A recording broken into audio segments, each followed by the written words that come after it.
What's going on, guys? Jim the Game Guru. Let's talk about the Nintendo Switch going forward in the future. Things that I would like to see improved. 6 things that I would like to see improved with the actual hardware and the Switch ecosystem. If you guys are new to this channel, please consider subscribing. This channel covers everything gaming, whether it's board games, video games, or VR. A lot of people have been talking and speculating and rumors, etc. for the longest time about the Pro version of the Nintendo Switch. I don't want to get into rumors. I don't want to get into speculations. And when it comes, it comes. But let's go over some of the couple things I would love to see improved on the hardware. First thing I would love to see improved is the screen. I feel like there's a lot, if you can see here, obviously, if you have a Switch, you already know what I'm talking about. The outside of the screen has kind of that edge, that border. I feel like one of the things they can do to improve the Switch going forward with newer versions is to take the screen, bring it all the way to the edge here, here, and go out as far as they can.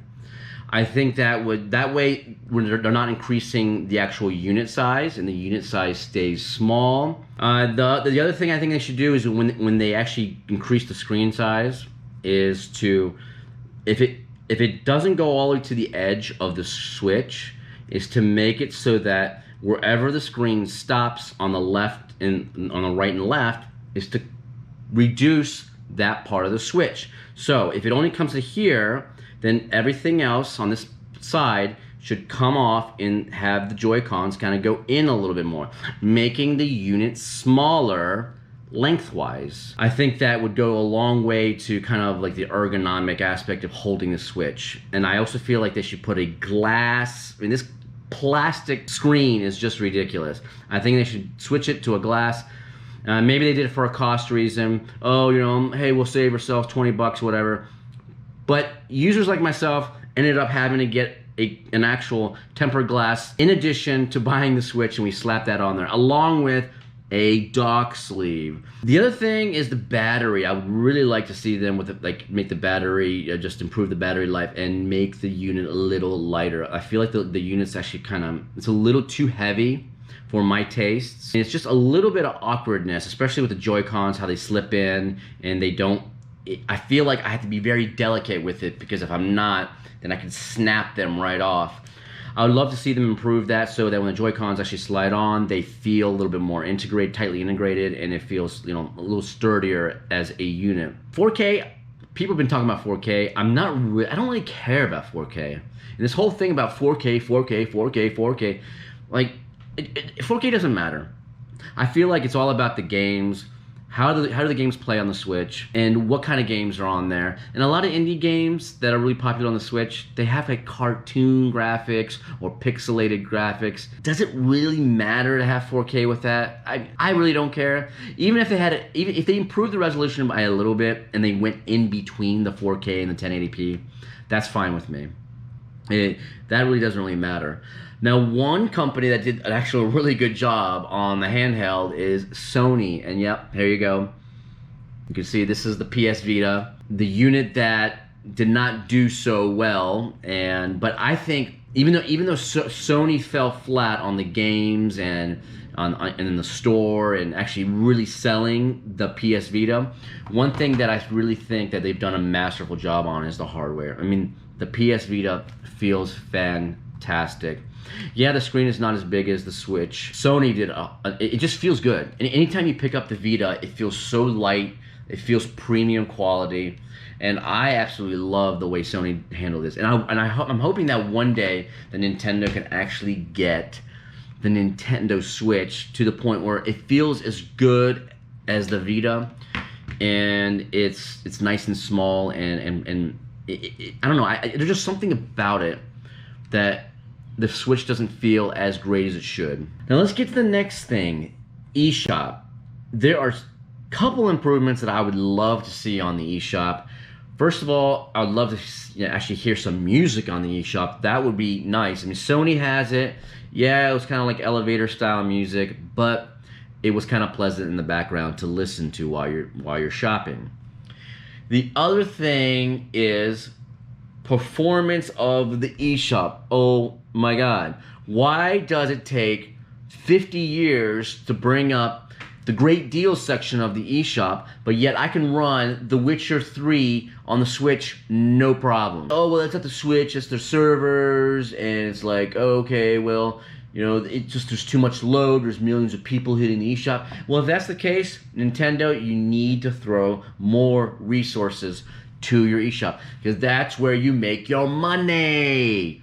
So, make the eShop a little bit more pleasurable so that people don't get frustrated when they go to shop. I've never seen a company make a digital store so painful to the point where I want to get out of the shop because I'm tired of waiting for things to load.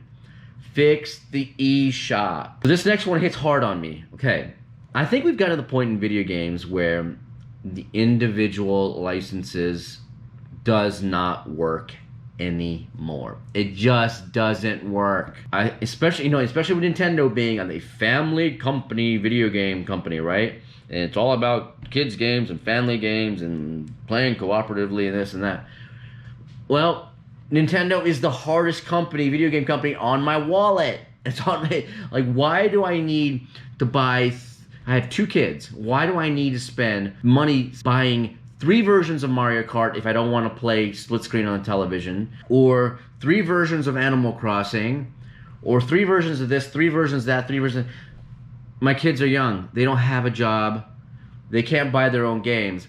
So they made it really, really hard on parents to buy the same game for their children. Why not introduce something like the family version of a game?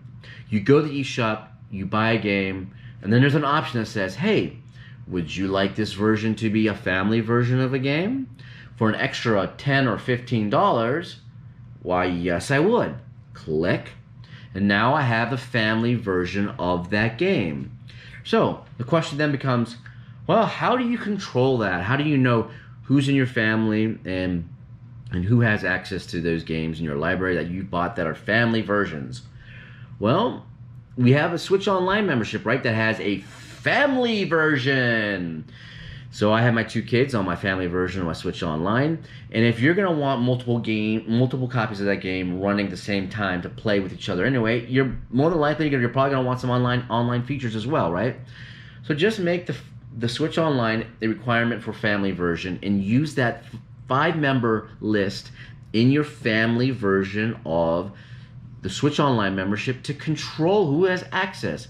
And anybody that has access to that with a Nintendo account, when they're logged into that Switch, can play the game without any of this nonsense. This, oh, well, you know, you can't connect to him and you can't connect because you need to have, you know, different copies of it. Add an additional cost to each game to make them a family version. That way, Nintendo and the game publishers make money, and it's easier on the parents' wallets. I would love to see this implemented down the road. I think we've outgrown individual licenses. It's dead. It's gone. Most people play with other people, whether it's online or in the house cooperatively, and the Switch is a co-op machine.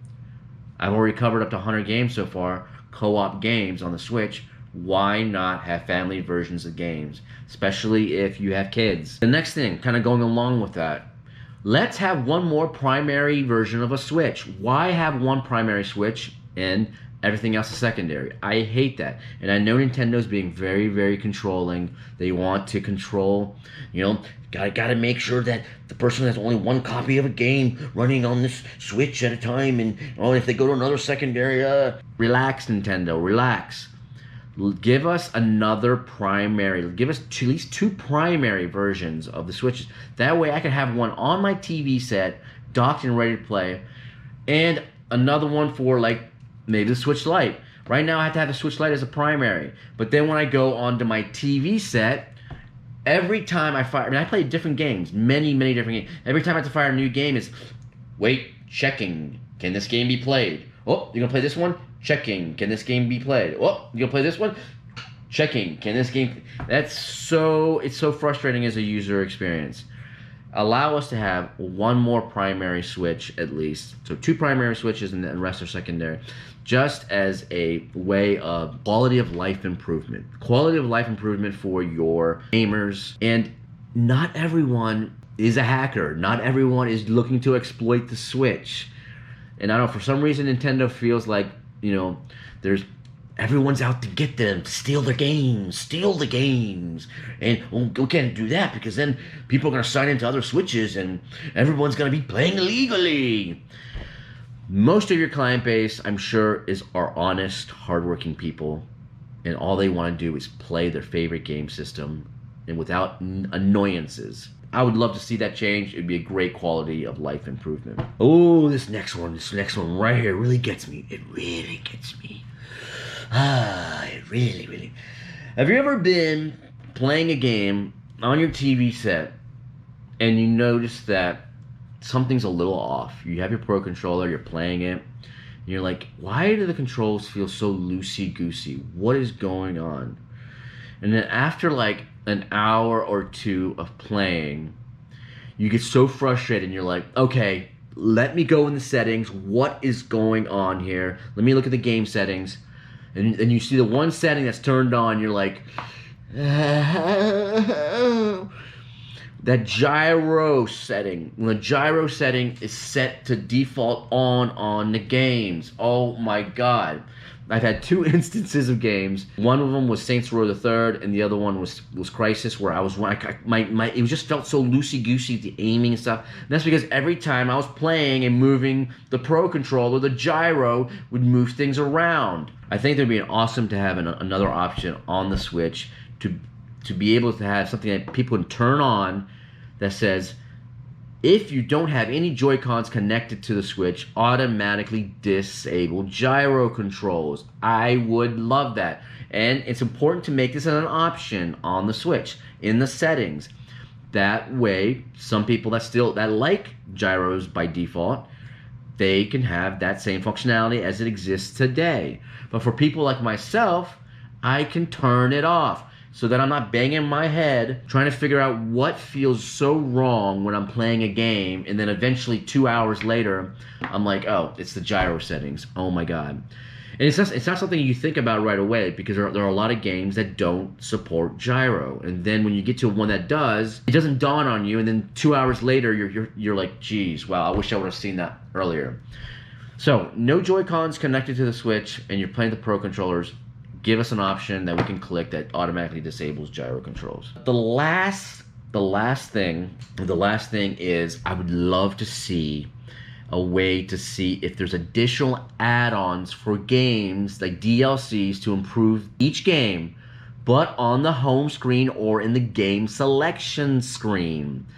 Maybe like a little icon on the very bottom left of that video game icon that said, and then it'll have like a number. It'll have like a hey, there are 2 or 3 or 4 add-ons available for this game.